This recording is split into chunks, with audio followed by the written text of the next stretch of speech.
कहानी की शुरुआत में हम देखते हैं एक खतरनाक उल्कापिंड को जो पृथ्वी की ओर गिर रहा होता है और इसके अंदर एक बहुत ही खतरनाक एलियन है। लेकिन उसकी दोस्त एक बहुत ही सुंदर लड़की बन जाती है। और फिर स्टोरी में क्या होता है आगे हम देखते हैं। जैसे ही पृथ्वी पर उल्कापिंड गिरता है तो हमें दिखाया जाता है उसे एक बहुत ही खतरनाक शिकारी देख लेता है। अब शिकारी उस गड्ढे के पास जाता है, उस गिरी हुई चीज के पास जाता है क्योंकि उसे लग रहा था कि यह कोई विशेष चीज होगी। जैसे ही शिकारी धीमे धीमे पास जाता है तो उसके अंदर से कुछ चीखने की आवाज आती है।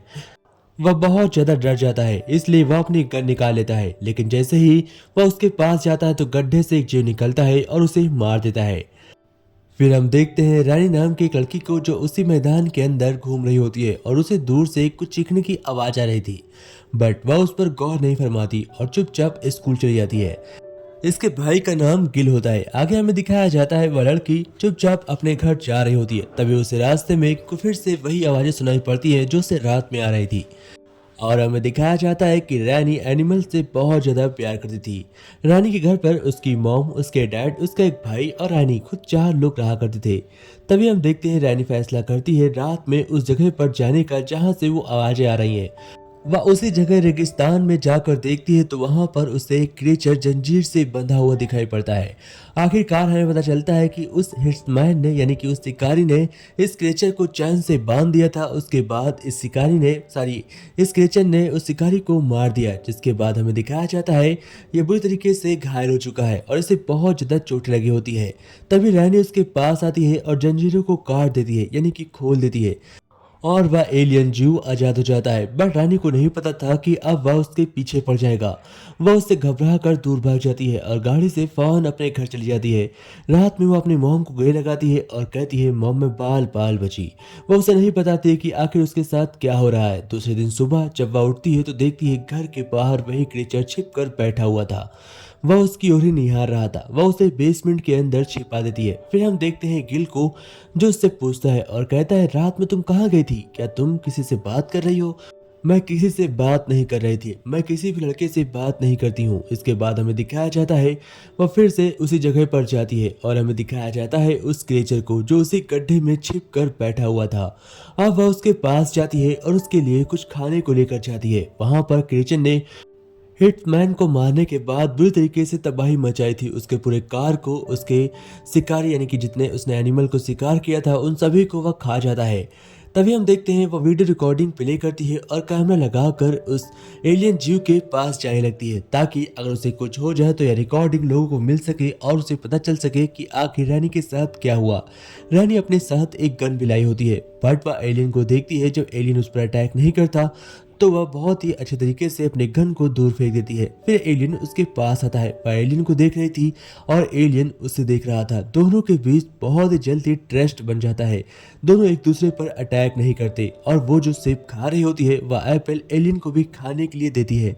आखिरकार एलियन कुछ नहीं खाता क्योंकि वह मांसाहारी एलियन था। आगे हमें दिखाया जाता है अब वह रात पर अपनी गाड़ी से फिर से लौट आती है क्योंकि अब एलियन को रानी के ऊपर ट्रस्ट हो गया था और उसे पता था कि रानी उसे कुछ नहीं करेगी, इसलिए वह रानी के घर तक आ जाता है। वह रानी से कहता है मुझे अंदर आने दो। रानी उसे कार में बैठाकर बेसमेंट के अंदर जाकर बंद कर देती है और कहती है आज से यही तुम्हारा घर है, दोबारा यहाँ से भाग कर मत जाना।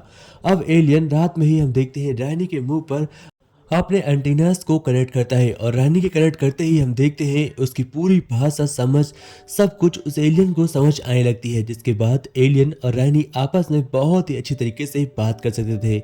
अब रानी भी एलियन की भाषा समझने लगी थी, जिसकी वजह से रानी उसकी सारी बात समझ जाती है कि उसे क्या चाहिए, उसे कब भूख लगी है और उसे क्या खाना है। दूसरी ओर हम देखते हैं सुबह होते ही वहां पर बहुत सारे हेलीकॉप्टर्स आते हैं और उसके अंदर एक आर्मी पूरी टीम थी। साथ ही स्पेशल फोर्स के भी बहुत सारे ऑफिसर्स थे क्योंकि उन्हें इस एलियन को पकड़ने के लिए लाया गया था क्योंकि साइंटिस्ट ने पता लगा लिया था कि यहाँ पर कोई जीव आया है, जिसके बाद अब वो लोग इसे ढूंढ रहे थे। बट यह एलियन जीव इसके बेसमेंट में छुपा हुआ था।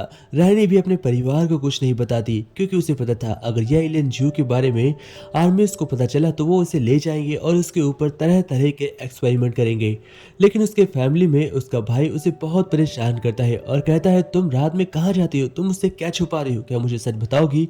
आखिरकार तंग आकर रैनी अपने भाई को बेसमेंट में लेकर जाती है, जहाँ पर वह उसे उस क्रेचर से मिलवाती है। क्रेचर पहली बार उसके मुंह के पास आता है और उसे जैसे ही चाटता है तो उसका भाई बहुत ही डर जाता है और अपनी पैंट गीली कर देता है। फिर वह बेहोश हो जाता है। फिर रानी उसे जगाती है और कहती है, यह क्रेचर कुछ नहीं करेगा, यह बहुत ही अच्छा क्रेचर है। यह सुनने के बाद आखिरकार उसके भाई को भी उस क्रेचर के ऊपर भरोसा हो जाता है और उसे पता चल चुका था कि यह क्रेचर उसे कुछ नहीं करेगा, क्योंकि उसने रानी को अभी तक नहीं मारा। अब रानी और इस क्रेचर के बीच एक बहुत ही गहरा कनेक्शन बन चुका था। दोनों एक दूसरे की बातें समझते थे, एक दूसरे को बहुत ही अच्छे तरीके से प्रोटेक्ट करते थे, जिसके चलते एलियन को जैसे ही भूख लगती है तो रानी उसे खाने के लिए कुछ भेड़ देती है और वह एलियन पलक झपकते ही उन सभी भेड़ों को खा जाता है। यह देखकर रानी बहुत ज्यादा घबरा गई थी। साथ में उसका भाई गिल भी था। गिल भी अपनी आंखों से यह देख रहा था। गिल कहता है, हम इसे ज्यादा दिन तक रख नहीं सकते, क्योंकि एक न एक दिन सरकार को पता चल जाएगा और सरकार आकर इसे ले जाएगी। अगर आर्मी को यह पता चला तो वो हमारे खिलाफ बहुत सारे केस कर देंगे। जिसके बाद वो बहुत ज्यादा डरी हुई थी, इसलिए वह अब इसे बेसमेंट पे ही रखने वाली थी। आखिरकार उसके घर पर उसके डैड बहुत ज्यादा उसे मारते हैं और रानी के ऊपर जैसे ही वह हाथ उठाते हैं तो यह बात उसे पता चल जाती है, क्योंकि वह उससे कनेक्ट था। एलियन जीव के चीखने की वजह से वहां पर एक जोरदार शोर शराबा होने लगा था और घर में भूकंप आ जाता है। घर के भूकंप की वजह से हम देखते हैं बुरी तरीके से घर हिलने लगा था और उसके डैड घबरा जाते हैं। कहते हैं, ये क्या हो रहा है? उन्हें लगता है शायद ये नेचुरल भूकंप है, बट असल में वह एलियन जीव की वजह से आया था। फिर हम देखते हैं स्पेशल फोर्स के कर्नल को, जो हमें दिखाया जाते हैं उसी रेगिस्तान के अंदर। आखिरकार वह उन्हें शक होता है रानी के ऊपर, क्योंकि इस पूरे रेगिस्तान में अकेली रानी आती जाती है और कोई भी आता जाता नहीं है। इसीलिए उन्हें लगता है कि इस एलियन जीव को रानी ने ही कहीं पर छिपा कर रखा है। इसके बाद रानी के पीछे कुछ ऑफिसर्स को लगा दिया जाता है और कुछ जासूस रानी के पीछे लगे हुए थे। उसकी मॉम रानी से पूछती है कि आखिरकार तुमने कोई ऐसा काम तो नहीं किया जो मुझे नहीं पता है? अगर कुछ ऐसा काम किया हो तो प्लीज मुझे बता दो, वरना मैं तुम्हें प्रोटेक्ट नहीं कर पाऊंगी। रानी उससे कहती है कि मॉम, मैंने ऐसी कुछ भी ऐसी गलतियां नहीं की है। अब रात का सीन हमें दिखाया जाता है जब वह उस एलियन जीव को लेकर अपने बेसमेंट से बाहर ले जाने वाली थी और खुली हवा में ले जाकर दोनों आपस में बात करने वाले थे। रात में दोनों बाहर निकलते हैं और ऑफिसर्स को यह पता चल जाता है। फिर हमें दिखाया जाता है रात में गिल, रानी और वह एलियन जीव तीनों एक साथ बहुत ज्यादा एंजॉय करते हैं। फिर वह उसे लेकर वापस आ जाती है। अब उस एलियन जीव को इस जगह पर घुटन हो रही थी, क्योंकि वह बहुत दिनों से इस बेसमेंट के अंदर बंद था। इसलिए एलियन जीव वापस शिकार करने के लिए बाहर जाता है और कुछ जीवों को पकड़ कर ले आता है। तभी हम देखते हैं उसके डैड उसके ऊपर अटैक करते हैं और वह रानी को जान से मारने वाले थे, क्योंकि वह नशे की हालत में थे। देखते ही देखते वह एलियन जीव रानी के डैड पर अटैक कर देता है, क्योंकि रानी के डैड रानी को मार देते इससे पहले वह उन्हें मार देता है।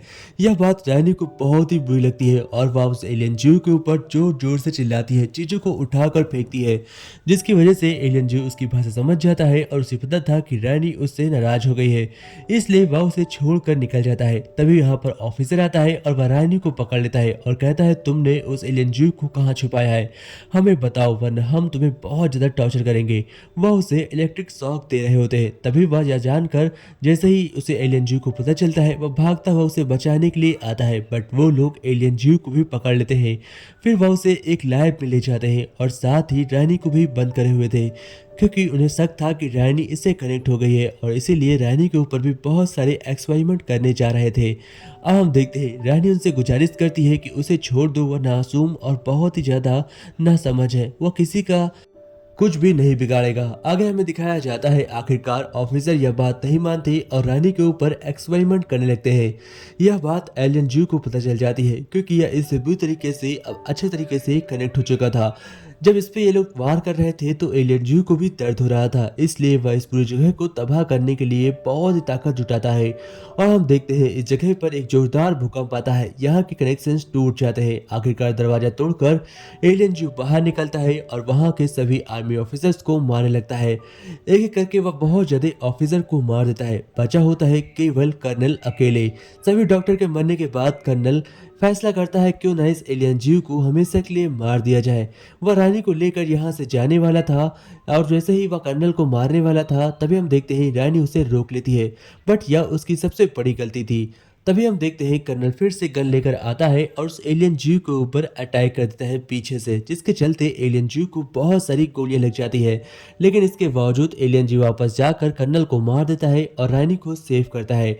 लेकिन इस चलते हम देखते हैं कि एलियन जीव को बहुत ज़्यादा गोलियां लगती हैं, जिसकी वजह से उसका बचना नामुमकिन हो जाता है और उस कर्नल के साथ साथ एलियन जीव भी मर जाता है। और यह सब कुछ हुआ था तो केवल रानी की वजह से। तो दोस्तों, आप हमें बताइए कि रानी ने एक सही किया या गलत। उसने केवल अपने मतलब के लिए उस एलियन जू को मरवा दिया और एलियन जू कभी भी ना मरता। तो दोस्तों, कैसी लगी स्टोरी कमेंट में जरूर बताइएगा। जय हिंद फ्रेंड्स।